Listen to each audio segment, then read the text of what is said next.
संधी साधून महायुती लवकरात लवकर निवडणूक घेईल अशी शक्यता वर्तवली जाते। त्यासाठी भाजपच्या बैठकांचं सत्र सुरू झालंय। पाहूया या संदर्भातला एक खास रिपोर्ट। मुंबईत महायुतीचं मिशन 150।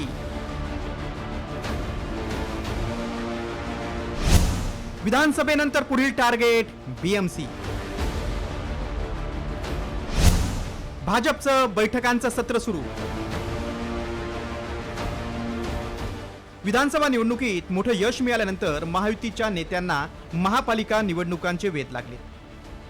कोरोना काळ आणि त्यानंतरच्या राजकीय अस्थिरतेमुळे मुंबई, पुणे, नाशिकसह राज्यातील अनेक महानगरपालिकांच्या निवडणुका रखडल्या। मुंबई महापालिकेतील नगरसेवकांची मुदत 7 मार्च 2022 रोजी संपली। देशातील सर्वात श्रीमंत महानगरपालिकेचा कारभार लोकप्रतिनिधीशिवाय 2.5 वर्ष सुरू आहे। मागील 2 अर्थसंकल्प प्रशासकांनी सादर केले।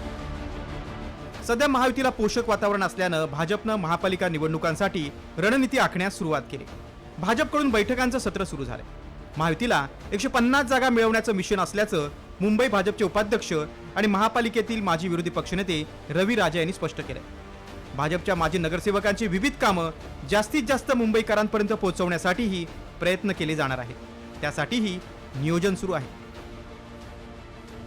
जसं सरकार स्थापन होईल त्यानंतर भारतीय जनता पार्टी आपल्या पूर्ण ताकदीने या सर्व महापालिकांवरती भारतीय जनता पार्टीचा झेंडा फडकवा यासाठी कामाला लागेल। विधानसभा आणि लोकसभा या दोन्ही ठिकाणी महायुती असतेच। स्थानिक स्तरावरती ज्या पद्धतीने प्रत्येकजण एकत्र बसतात आणि त्या ठिकाणी निर्णय करतात। वॉर्ड स्तरावर नगरसेवक नसल्यानं कामांना गती मिळत नाही अशी तक्रार करत महापालिका निवडणुका घेण्याची मागणी लोकप्रतिनिधींकडून सातत्यानं होते। शिंदेच्या शिवसेनेने मात्र अद्याप महापालिकेसाठी रणनीती जाहीर केलेली नाही। नवीन सरकार, मंत्रिमंडळ अशी राज्याची घडी बसल्यानंतरच महापालिका निवडणुकांच्या रणनीतीचा विचार केला जाईल असं शिंदे गटानं स्पष्ट केलं। आम्ही महायुतीमध्ये आहोत। जर महायुतीमध्ये व्यवस्थित हे आम्ही लढणार, जर त्यातून जर काय अडचण असली तर प्रत्येकाने आपापली तयारीमध्ये राहणं गरजेचं आहे। ज्यावेळेला महायुतीमध्ये ज्या सीटचं वाटप व्यवस्थित झालं तर कोणाला असं नको आहे की वेगळं लढणं, परंतु प्रत्येकाने आपापल्या तयारीत का राहू नये हा मुद्दा आहे। तत्कालीन महाविकास आघाडी सरकारनं मुंबईतील प्रभागांची संख्या 227 वरून 236 करण्याचा निर्णय घेतला होता।